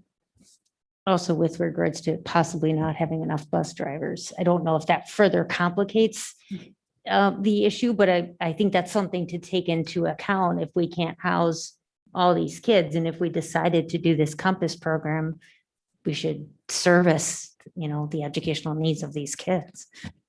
And with my window question, would we be outside of the window if this didn't maybe come back to the board table till January, given the time for all those things? Well, I think the problem is if we don't come back to the board table until January to talk about it, you really wouldn't be voting on it until February. Then Dan, what do you think about the lead times there? I think you'd be in jeopardy of getting it finished for the summer. I know you would, because things like roofing, there's some cooling units that are part of that project, the science lab equipment, and that just science lab level type of casework and things those lead times are all getting longer and longer. So I think we would be back in more traditional bidding period time, which is not going to work in this environment, unfortunately. Is it possible to phase the project? Could we prioritize the space and say we're going to do the science lab, get it finished? Well, no, but you said roof. Yeah, I think there's the reason there's not a lot of difference between doing comprehensive and just the science lab is all the infrastructure that goes along with it, roof, windows, because you wouldn't want to do that in pieces and chunks. You're going to lose a lot of economy scale. But I would say one possibility, as you were talking about this, if this wasn't something that if this is something you could phase in even in the school year for a science lab to come in maybe the second semester of next year or mid-year, that might put you in a better situation from a bidding environment. So if you wanted to wait on this decision, certainly you'd want to get the abatement done early, but you could then move into construction, and that area is isolated enough where you could have construction going on during the school year. Which might put you in a delivery of January 1 versus August 10th. Just a thought that if you wanted more time to think about it, you might not lose the entire year next year to not have a lab environment. Mrs. Christensen, is that something we could consider, or do we need to have science both semesters? For science, it would be a year-long course for the credit that would be required for acceptance to college and for our graduation. And so they would need a year-long science course. Additionally, if we're adding 25 to 50 more students here, we're going to need more classroom space than what we currently have in the 5 classrooms. Right now, again, as I'd said before, we have 19, each of the classrooms are used each hour, and there are 19 students in each classroom now. So we will need additional classroom space given the number of students if we do go up to that 125 to 150 range. I also wonder about teachers. So if we're busing the kids over to the high schools, what happens to the science teacher here? Also families. I don't know if it is, I'm thinking about, enrolling my son or daughter, and now I'm being told that they will be going to the high school, and why would I want them to come back? So I don't know if those issues are part of the conversation as well that needs to be considered. I think all of that does factor into a family's decision in terms of transporting back and forth throughout the day that is disruptive to a student's schedule, the continuity of their school day. And then it also can, as I think you were saying, if you're starting somewhere, why not just spend the rest of your day there as well? With the career pathways that are here, in terms of teachers, we currently have, the dry lab and the manufacturing. And as long as enrollment would stay the same in terms of staffing, but then it would be looking at part-time staffing for some of the additional courses that we would need to offer for a greater student body number. One of the only other things that I just wanted to share with everybody, because we sort of all lived it together, is the construction during the school year on the segment that we would be talking about. While it would be easy to go ahead and set the construction group in the very back there, we have a middle school that starts at 8:40. We have a transition center that starts at 7:20. And then we have the Compass Academy that's at 9:20. So you have 3 separate tiers throughout the day. There is a lot of traffic, a lot of flow, a lot of people, a lot of kids being dropped off. You have Richmond right over here that we have kids. So just, as I look at it, there's things I can do at night with teams, and there's things we can do outside, but this is a very heavy central location that sees everybody from elementary to middle to Compass. So I just want to tell you, when we were doing the construction over there and we allowed that to happen in 6th grade to be there and 7th to 8th be here, we just had some growing pains that we didn't think of at that time with construction going on while school's in session. Another option that has yet to be discussed that I want to bring up is that if I just did the back of the envelope math based on the 1 to 19 in your 5 classrooms, we have a capacity of 100 students here. One of the options would be to simply curtail the enrollment for Compass Academy at 100 for the coming school year and address the issue with that number rather than letting the enrollment go up. And we can talk about lots of different ways in which to cap that enrollment or how to create an equitable way to apportion that enrollment. It would allow us some flexibility. So I think from a planning perspective, the idea that we have an uncontrollable enrollment growth is a really difficult planning heuristic to use. We have control over what that enrollment number can be. So let's recognize that in the discussion here. I have another quick question. What are the 2 classes typically that they are taking? The 1 or 2, if they're taking them at their home school, what are those classes? They tend to be the elective type classes, like the music classes, since that isn't offered here. Some of the art classes that aren't offered here. Also some of the business courses that aren't offered here. Oh, it wouldn't be a simple matter of saying, all right, so instead of one of those, it'll be a science. They'd have to actually give that up then in order to stay there and not have that 2-period disrupted. They'd have to add periods at their home school. Okay.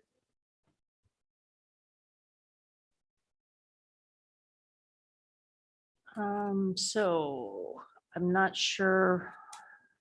I guess I would put it out to the rest of the board at this point. What are your thoughts on how you would like to proceed? I would like to get the information. I think that perhaps a little bit of, although it sounds like it need to be more creative than I had hoped, but some creative scheduling might be able to buy us a little bit of time in order, to come up with the data we need, because really right now I would say we're flying blind as far as performance data. Is it possible to do this in December at the December business services or L&T? Is it possible? Will we have the data? Will we be able to have preliminary data?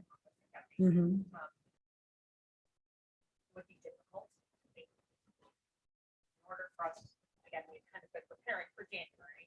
In order for us to do our very best work and to make sure we've answered all of the questions, January would be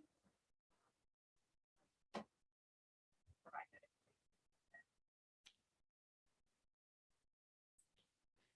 What is the date of the January board meeting?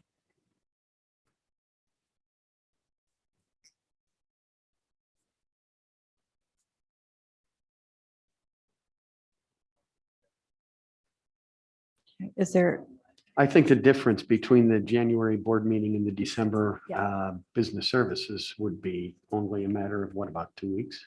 It's January 10th. okay, so I'm thinking we can be creative perhaps with scheduling. So January is typically a long month.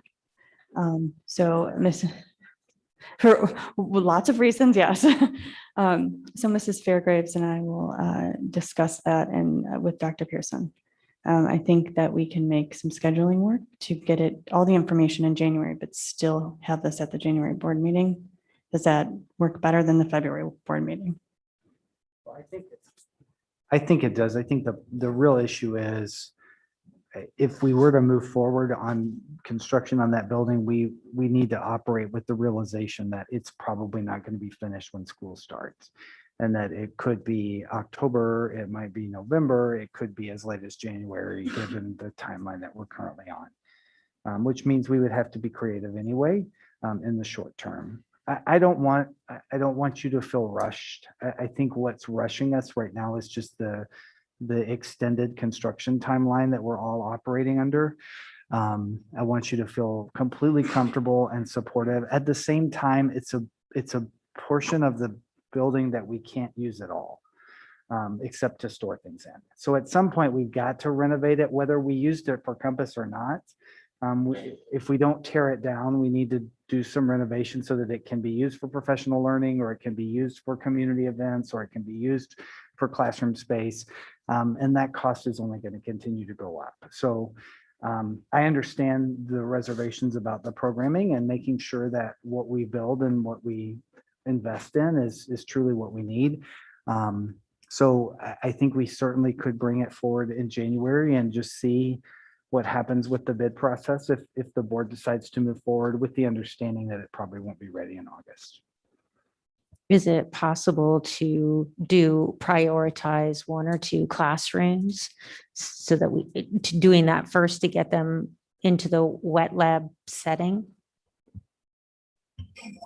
Take a look at it. I think the challenge again is that the entire wing has to be fire suppression. You wouldn't want to do a piece of a roof. You'd want to do the whole roof. Similar with windows. So you're investing in so much infrastructure at the same time, and those are longer lead items to begin with.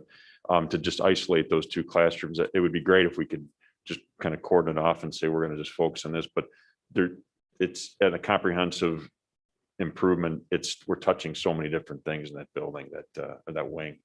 It'd be very challenging. We could always put that as an accelerated pathway to the contractor, is get these done first from a finish level and outfitting the spaces, and they could trail, and flooring and ceiling could trail in the rest of the wing. I just don't think that'll still guarantee you an August delivery.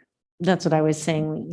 Obviously you have to do the whole roof at the one time, but if we were able to do the interior in a timeframe of making sure it's a priority for whatever the need is, 1, 2, how many ever rooms initially, and then the rest of the interior could maybe take a little bit longer, but maybe not. But no, I think the premise is ideal. You would stage the completion, but would be focusing on pretty much the interior spaces. So you get the science spaces wrapped up, and then follow the trades could be in the other areas of the building fairly isolated. But even with that, I think August delivery is going to be a challenge. Maybe we gain a month or something, but to not have the whole thing handed off to the district, the whole wing. Is there a end timeframe with regards to, this is the latest we can get a decision from the board to get an August usability timeframe? I think we're there right now, to be honest with you. Just what we're hearing in HVAC equipment, roofing materials, the lead times are extending almost on a daily basis. We're getting optimistic news. So I think we're probably at that threshold of making a decision to get it done by August in this month, in December. And again, I understand you don't want to be pressured in a decision. I fully understand that too. And we can be creative too about how construction would phase in that or sequence to complete the wing. I just don't want to get your hopes up that August is a handoff date for those science labs.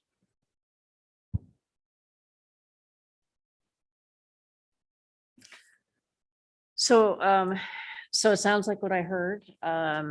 One suggestion was that we, between Mrs. Barker and I, we would revisit and look at the timing, going into December and early January to get the additional information around the academy and performance of the students and the program. Is everybody okay with that? Okay. The only other thing I would add, just to follow up on one of Mrs. Bell's earlier comments around transportation, Mr. Baer, are we still on schedule to come to the business services in December to give an overview of transportation? And Yes, we are. Well, I actually asked the team if they could come, and they'd be happy to. And they'll Okay. give you an overview of how many drivers were down at that point, where we are, and Okay. it would be nice for you all to meet the team. I think that would be great. Great. And then, so then perhaps as part of that too, we could fold in some of the questions like Mrs. Barker had related to the cost if we were going to transport students to the high schools and so forth. Sure, I'll have the transportation information about all the busing that comes back and forth. I'll have all Mr. Lackner's questions regarding heating. Okay, window treatments, roofing. I just want to have all those capital projects that we sort of kick the can down a little bit. So I'll have all that to you. Yeah, I'll have that both in Ms. Barker and yourself for that meeting. Okay, so we'll put that on the agenda for December. Okay, Okay. all right, so moving on to the next item 4L, Haynes Center Classroom Wing Asbestos Abatement. The reason I brought this forward was really no matter what decision we get to along the way, I'm gonna need 30 to 60 days to abate that building. There is a process that we could do in the spring. Okay, we can bring you a timeline. The goal would be you have to get to the paper, you have to go to bid with that. Weaver Consultants has been working with us and actually worked with us on that alternate that was to demolish that. That's sort of where we came out with the numbers, but we still have the exact specification to remove all the tiles, ceiling tiles, flooring tiles, and then the pucks that are behind the old boards that are there in the walls. So we would love to still go forward to do that. If you would like to wait, that's fine, but this is something that needs to be done. It can be done in the evenings when there are no students in the building, and the access for the abatement would strictly be at the end of the 6th grade wing. So it wouldn't affect any of our morning buses on any of the routes that I shared with you, but that would be something that whether you decide to demolish it, whether we remodel it, and when we do it, it is something that would have to be done before, Mr. Critta could ever even get started with his team. So, but just to be clear, if we wait until we do this other conversation, we could still get it done in the spring, right? Yes. If we didn't. So it sounds like we need to also hold on this item until we come back with the other Compass Academy information. Mr. Baird, just as we were talking about being creative, I thought I'd just throw one more possibility in there. We could do the design work for the wing if you wanted to just have that in your back pocket as you're starting to make decisions moving forward.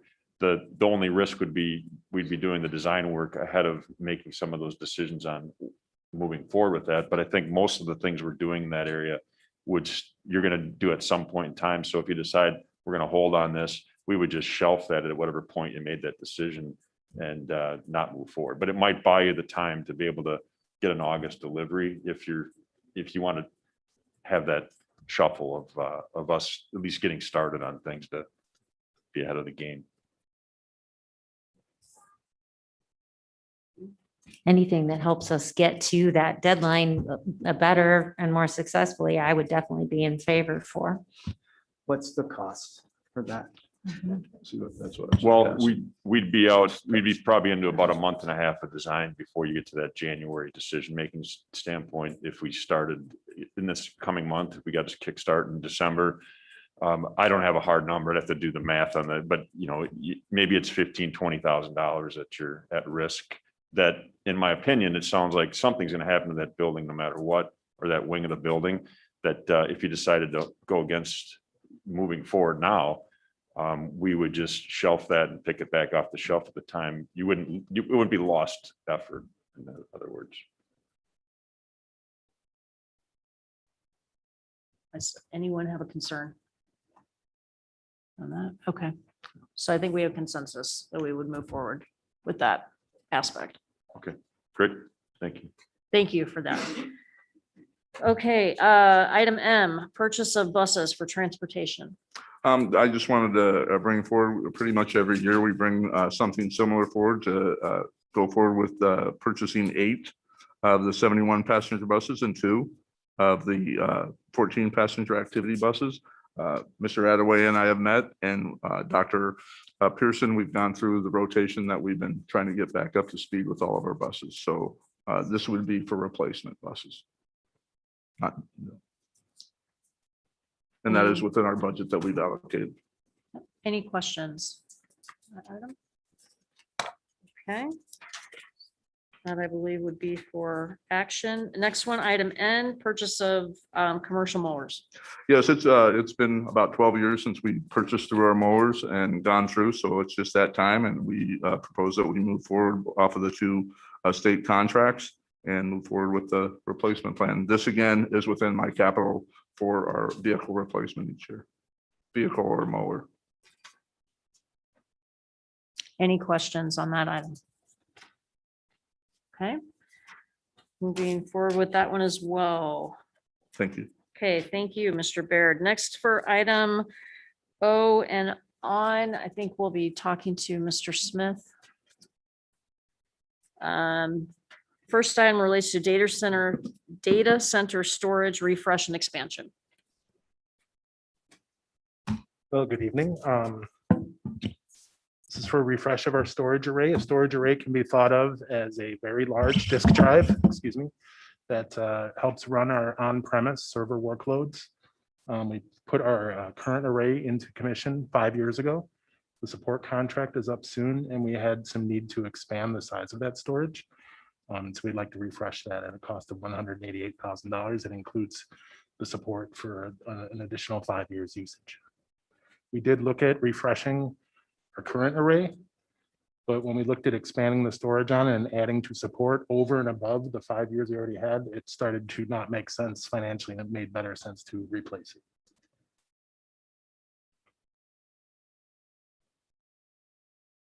Did you have any additional? No, I think it's I was going to mention that the additional expense is that old hardware, the service contract and support contract for the old hardware is what drives that expense up. Is that right?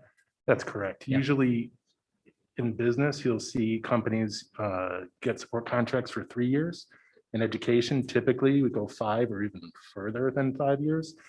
And if you don't get that initial contract at 5 years, you get it at 3, you really start to see an increase in those support costs. And that's what made this, to Mr. Lackner's point, not a good move at this time. Plus the hardware itself could go end of life. And within those 5 years, they could kind of project that out. Okay.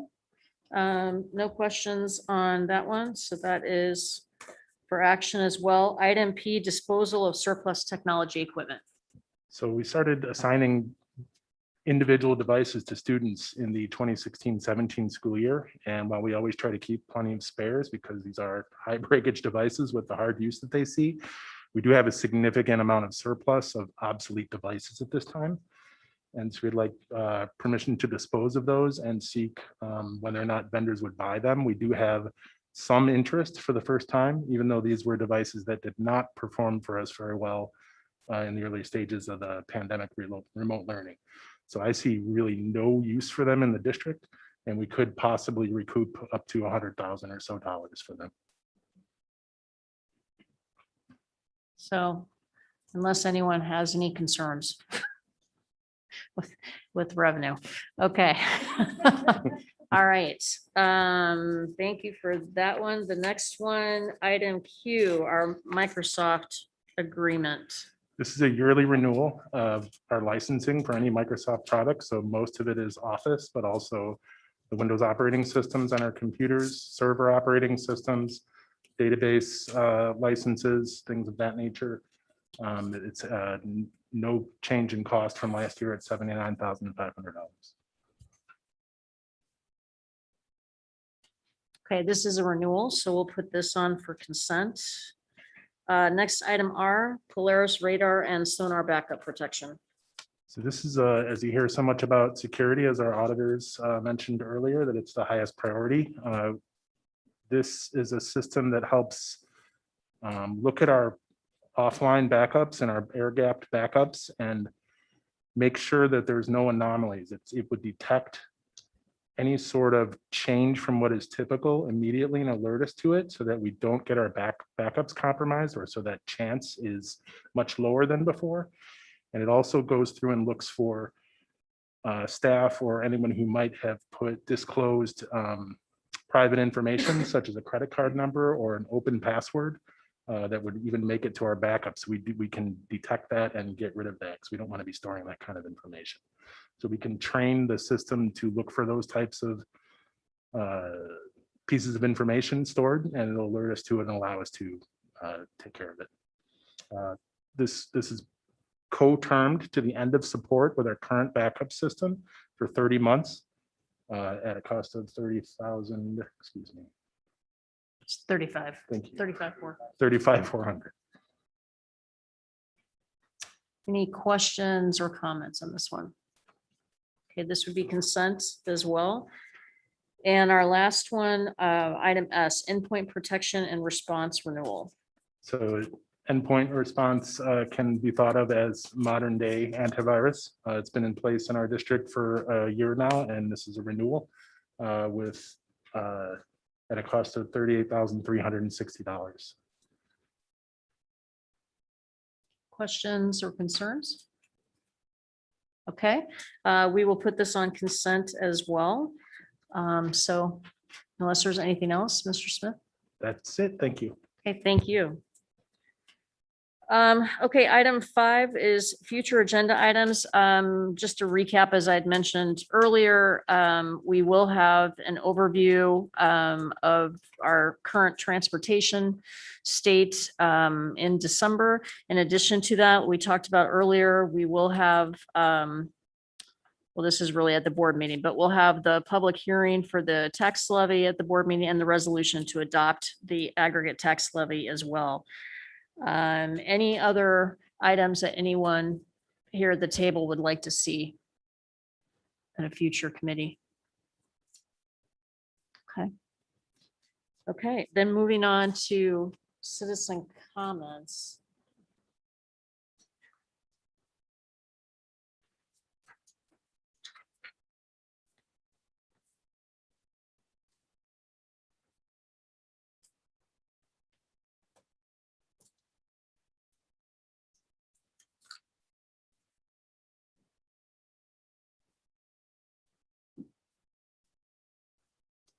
Okay, we do not have any citizen comments at this time, so I will go ahead and adjourn the committee meeting on Monday, November 29th at 7:28 PM.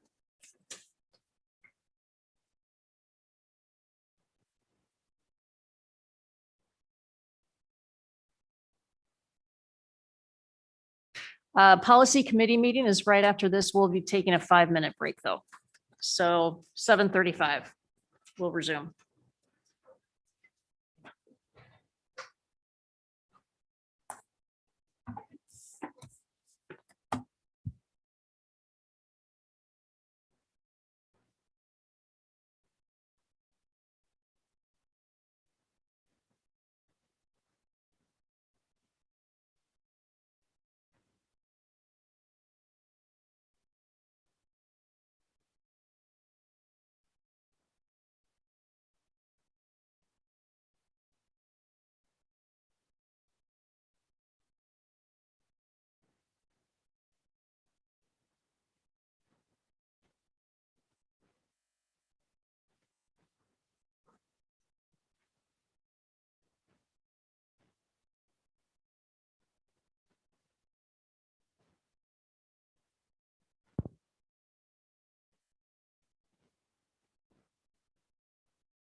We're going to call to order the policy committee meeting for Community Unit School District 303 at 7:40 PM. And our second agenda item is citizen comments. Do we have any citizen comments? No citizen comments. So my co-chair and I have had a discussion about the time and the duration of this meeting following business services, and we've decided that we would move item B and 3B and 3C from the agenda to the next policy committee meeting, which would be in December. Or it'll be, actually, it's January. Yeah, So we'll January push- 31st. We'll push the discussion of the motion to clarify the return to school plan and the SLT hiring discussion items to the January meeting in light of time, and then we'll get started with item 3A, the review of policy to 2300 to 230, public participation in school board meetings and petitions. So this item has come to light because of the Citizens Advisory Committee. In December, you will be receiving from the CAC their recommendations regarding the two charges that the board gave to the CAC. One was about public participation at board meetings and also two-way community discussions between the board and the community. But during the CAC meeting, as we looked at this board policy for public participation, it seemed to not be as clear, or that we were following it exactly as it's written. And so what we want to ask you tonight is for your feedback regarding this policy, and if you are interested in us looking at making some adjustments to it. I can tell you that the CAC in their recommendation that will be coming forth is that we should follow the policy. But the policy as written is a bit confusing, and it makes it difficult for the community as well as the board members to know exactly what our policy states. Mr. Moore, do you want to add or say anything more before? I don't have anything to add. We have the policy there for you with the footnotes from press, just for your reference. And if there are specific things you have questions on that you would like to have legal review, I'd be happy to take questions back to them. They've been pretty quick in getting responses, so I can send those out soon.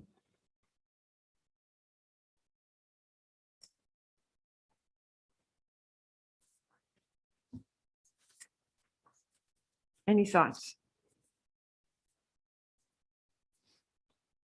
Can you, I guess, clarify which part did they feel was confusing? So we can kind of pinpoint our discussion on that part. The sentence that says during public participation, there will be a 20-minute minimum total length of time for any one subject. When public participation takes less than these minimums, it shall end. I don't believe that I've ever experienced that we talked about subject or topic. And we've never mentioned that there's a 20-minute minimum.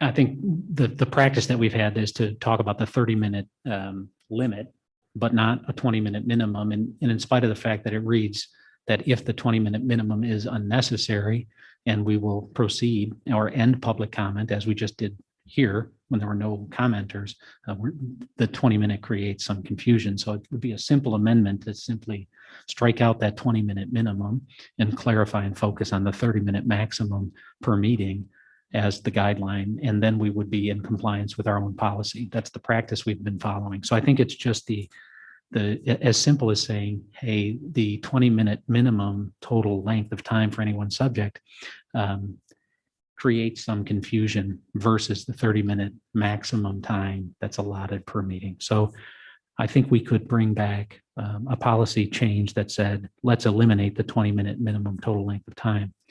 In addition, the other focus area would be to say, we talk about topic areas.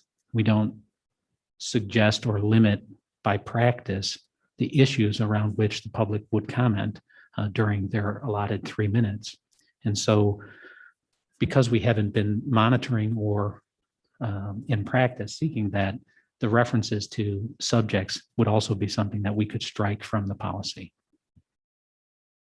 One of the comments during the CAC as a whole, when they met as a whole, the discussions and questions I heard very frequently were, why does it say 30-minute minimum? And why does it say 20-minute minimum? And people were confused by saying, how can you control that you have a minimum of 20 minutes of comment? If someone doesn't show up, are we then violating our own policy? So maybe it's just as simple as saying, should it say minimum or should it say maximum? Because if you read the very first sentence, for an overall minimum of 30 minutes, we can't guarantee there will be 30 minutes of comment. So how do we manage that? And I think the I guess- intent, Oh, I'm sorry. Go ahead. I think the intent there is to say that we would allot a minimum of 30 minutes of time if it was necessary, not to say that we will allot 30 minutes of time regardless of whether or not it's necessary. And so I think it's a language use issue for sure, and we can correct that. That was what I was going to say as well. That was my interpretation. I think it might be a good idea to maybe establish some plain language. What does that mean? I think that will help the public understand what this legalese really equates to. Because the truth is, if you go beyond that minimum, then there needs to be, expansion, that it needs to be allowed. So I think maybe just I think that might help put it out there for the public in just plain language. It feels, sorry, I'm going to put it in an architectural, it feels like a building that's been added on in different wings, because if you see number 2, it says identify yourself. But the whole text is really policy. It's not talking to, for the board to consider. So I think I would agree if we could, if you give us your consent to go clean this up and run it by the attorneys, we can bring it back in January after you've also seen the CAC report, so that you can see if there's anything else you want to address. I think putting it in, or at the very least, having some plain language, at the very least in parens. Maybe the legal stuff does have to be in there. Obviously, the attorneys will know better than I do. But it's very confusing, and I think that would be great if you guys could work on that. I think you're, Mrs. McCabe, I want to say, I think you're right. I mean, if you look at how many different footnotes there are over time, that's how it was built. It's a Court nice cases, public access counselor rulings, it's changed many times. The footnotes are very interesting reading. So if Mr. McNally, Ms. Fairgrieve, you're good with us to go ahead forward? I am. Okay. Then we'll begin that process.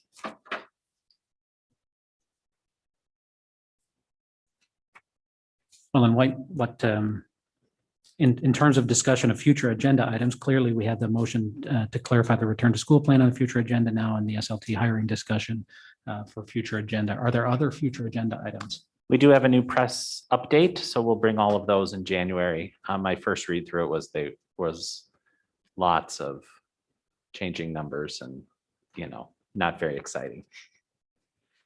But maybe there's something worth talking about. It's only 600 pages, so it's. I'm sure that'll be a lovely discussion of footnotes. We did get, I think, a recommendation from the auditor to look at our policy and I'm,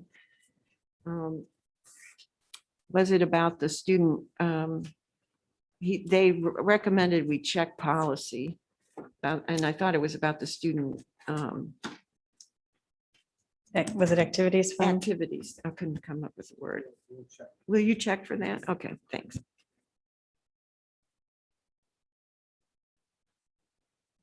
If there aren't additional future agenda items for us to discuss, then I think that we can move to item 5 on the agenda, which is adjournment of the meeting. So the policy committee meeting is now adjourned at 7:50 PM. When is the next one? In January? It's January 31st, following business services again. Okay. Okay, is everyone ready just to roll into our next meeting? Without a break? Okay. Okay, I'm calling to order the special meeting of the CUSD 303 School Board on Monday, November 29th, 2021 at 7:51 PM. Ms. Marsan, would you please call roll to order? Yes, Mrs. Bell? Here. Mrs. Fairgrave? Here. Mr. Lackner? Here. Mrs. McCabe? Here. Mr. McNally? Here. And Mrs. Barker? Here. Please stand for the pledge. I pledge allegiance to the flag of the United States of America and to the republic for which it stands, one nation, under God, indivisible, with liberty and justice for all. Do we have any public comments? Okay, moving on then. Do I have a motion to adjourn to closed session for the purposes of the selection of a person to fill public office as defined in the Open Meetings Act, including a vacancy in public office, when the public body is given power to appoint under law or ordinance, or the discipline, performance, or removal of the occupant of a public office, when the public body is given power to remove the occupant under law or ordinance? So do I have a motion? So moved. Second. Ms. Marsan, the roll, please. Mrs. Fairgrave? Yes. Mr. Lackner? Yes. Mrs. McCabe? Yes. Mr. McNally? Yes. Mrs. Bell? Yes. Mrs. Barker? Yes, motion passes 6-0. And the board adjourns closed session on Monday, November 29th at 7:52 PM.